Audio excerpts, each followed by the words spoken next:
día. Hoy es 29 de enero del año 2025. Continuamos con la vida y enseñanzas de Pablo. Vamos a la carta a los Romanos en el capítulo 8. El título de hoy, la vida en el Espíritu. Romanos, capítulo 8, versículo 1.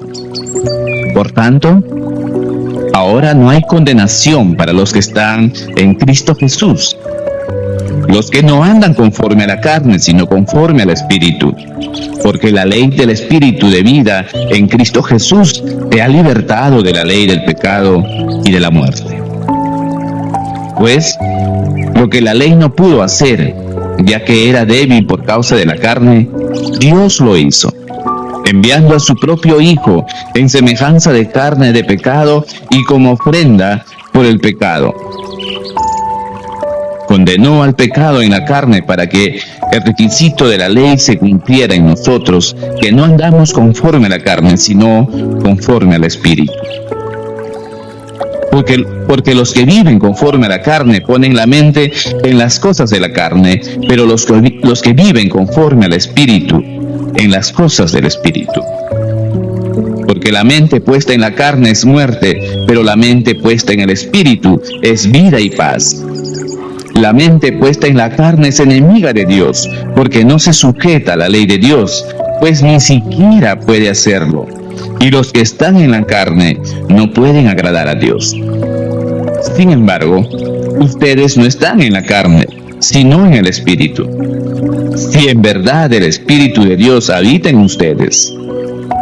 Pero si alguien no tiene el Espíritu de Cristo, el tal no es de él. Y si Cristo está en ustedes, aunque el cuerpo esté muerto a causa del pecado, sin embargo, el Espíritu está vivo a causa de la justicia. Pero si el Espíritu de aquel que resucitó a Jesús de entre los muertos habita en ustedes, el mismo que resucitó a Cristo Jesús de entre los muertos, también dará vida a sus cuerpos mortales por medio de su Espíritu que habita en ustedes. Así que, hermanos, somos deudores no a la carne para vivir conforme a la carne, porque si ustedes viven conforme a la carne, habrán de morir.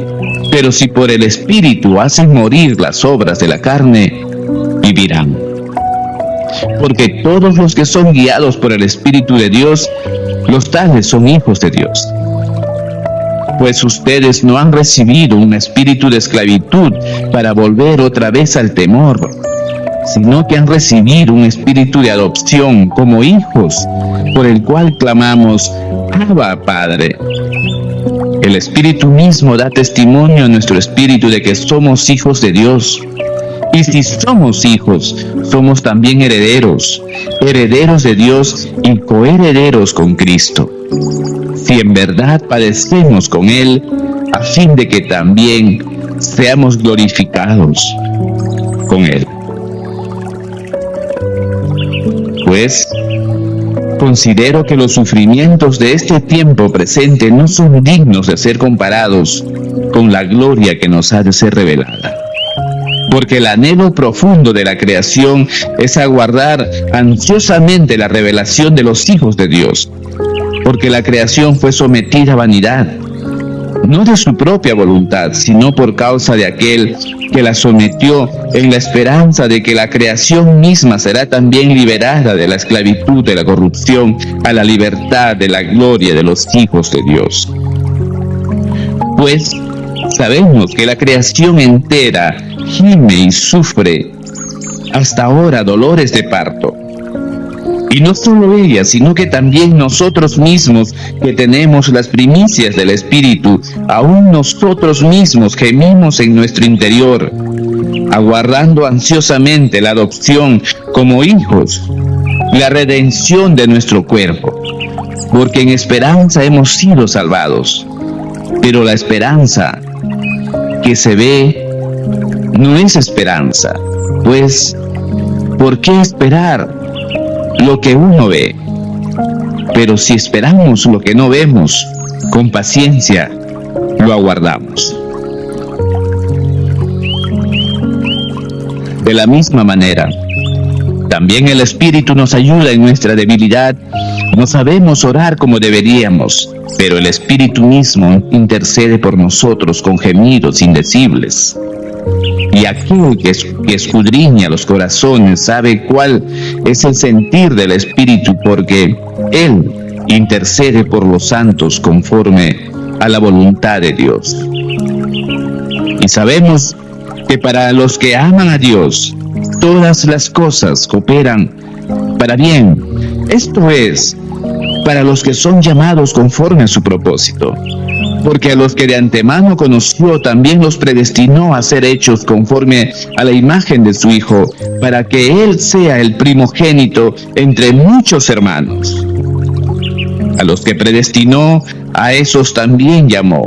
A los que llamó, a esos también justificó. Y a los que justificó, a esos también glorificó. Entonces, ¿qué diremos a esto? Si Dios está por nosotros, ¿quién estará contra nosotros? El que no negó ni a su propio Hijo, sino que lo entregó por todos nosotros, ¿cómo no nos dará también junto con Él todas las cosas? ¿Quién acusará a los escogidos de Dios? Dios es el que justifica. ¿Quién es el que condena? Cristo Jesús es el que murió. Sí, más aún, el que resucitó, el que además está a la diestra de Dios, el que también intercede por nosotros. ¿Quién nos separará del amor de Cristo? ¿Tribulación? ¿O angustia? ¿O persecución? ¿O hambre? ¿O desnudez? ¿O peligro? ¿O espada? Tal como está escrito: por causa tuya somos puestos a muerte todo el día. Somos considerados como ovejas para el matadero.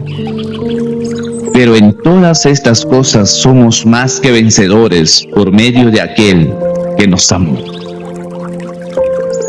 Porque estoy convencido de que ni la muerte, ni la vida, ni ángeles, ni principados, ni lo presente, ni lo porvenir, ni los poderes, ni lo alto, ni lo profundo, ni ninguna otra cosa creada nos podrá separar del amor de Dios, que es en Cristo Jesús, Señor nuestro. Hermanos, conocer la ley en sí misma no erradicará el amor por el pecado. Andar en el Espíritu, sin embargo, no es alguna experiencia mística. Más bien, ocurre cuando el Espíritu de Dios llena nuestros corazones con la gratitud amorosa a Dios por su amor en Cristo, y expresamos esto al cumplir la ley de Dios. Como hijos de un buen Padre, los creyentes se dan cuenta de que el pecado nunca les podrá hacer ningún bien, pero que todos los caminos de Dios son vida y paz. Todas sus vidas están en sus manos amorosas, y Él llevará a sus hijos adoptados a la gloria de su Hijo. ¿Cómo estas verdades, amados hermanos, nos motivan a amar y obedecer a Dios? Y amar a Dios Padre es un inmenso privilegio. El amor divino detrás de esta palabra es impresionante. Dios no escatimó, dice la Escritura, a su propio Hijo. Dios no escatimó a su propio Hijo unigénito, sino que lo entregó para que los pecadores de esta manera pudiéramos tener a Dios. Dios adoptó a sus enemigos como hijos suyos y les da su Espíritu para estimularnos a llamarlo Abba o Padre. Amados hermanos, ¿por qué somos tan reacios a acercarnos a Él? ¿Cómo puede este capítulo animarnos a ser más fieles y fervientes en oración? Este es un maravilloso pasaje que cada día deberíamos de repetir y repetir y repetir. ¿Quién nos separará del amor de Dios? ¿Alguna cosa creada? La palabra de Dios dice que nada, que no hay nada, porque estamos en Cristo Jesús. Amén. Dios los bendiga, hermanos. Buen día. Buen día.